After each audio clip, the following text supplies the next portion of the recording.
Alright, welcome to the brewery. We're here today. I'm going to show you some of the tools I picked up along the way with my Blichmann system. This is a 1-barrel, 55-gallon kettles. Thing's super dope. It's going to put out a bunch of beer pretty soon.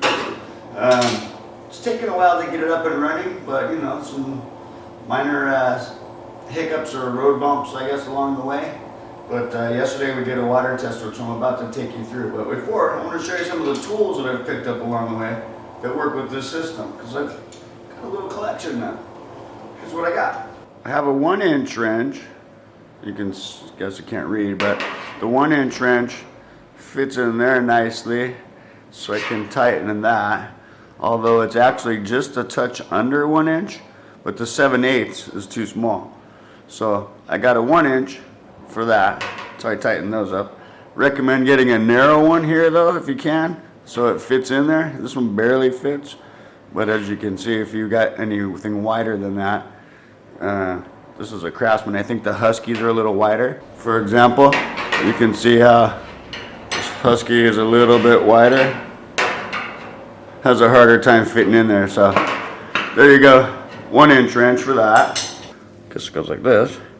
7/8 goes on there to tighten those. Let's give that a little snuggie. Okay. Again, the 1-inch wrench fits nicely on the quick release throttle valve deal, so that works well. The 1-inch wrench also fits on the inside of the heating tube or heating coil, so you can use that to tighten up the back of the heating coil. On the back of the quick release valve deal that they got, it's 1 1/8 inches. So I got another wrench that's 1 1/8, if you could read that somewhere.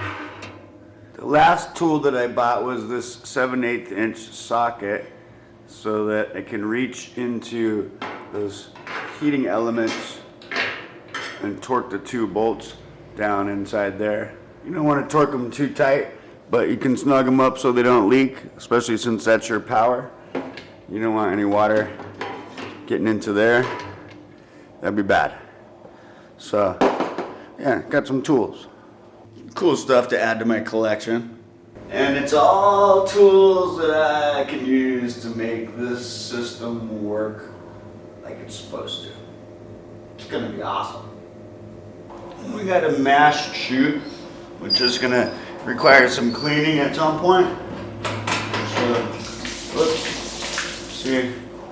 You don't want to open that when there's water in your kettle, because it'll leak out. I can use a crescent wrench for this thermal well fitting, which I believe is, I don't know, like 9/16 or something, but whatever. Anyways, the crescent will take this off. I added a thermal well, which I'll show you here in a second.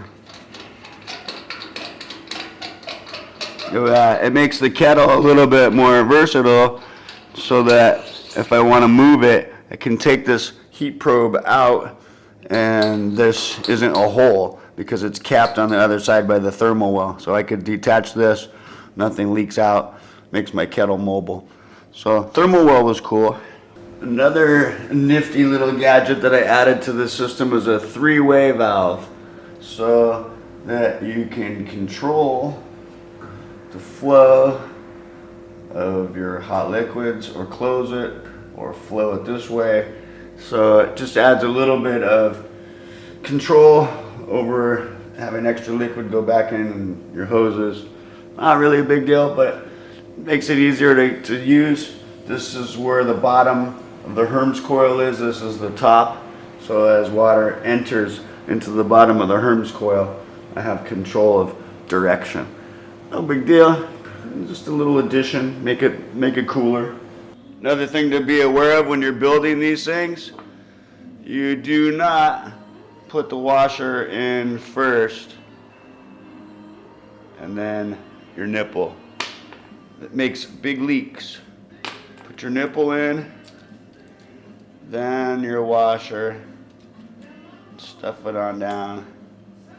And it's been my experience that that setup works a lot better. Otherwise, you'll be chasing leaks everywhere. Just a tip. So today, barring any more setbacks, we're gonna finish up running the tubing's done. Any other leaks I have, I'm gonna make sure I don't have. Get both heaters running, pump all this water through, read my book, find out more answers. And we're real close to running our first batch of grain through this system. And that's gonna be an exciting time. Maybe tomorrow's Friday, so Saturday, hopefully. We'll see. It's gonna be rad. Thanks for watching. And if you got any questions, ask them. Take care.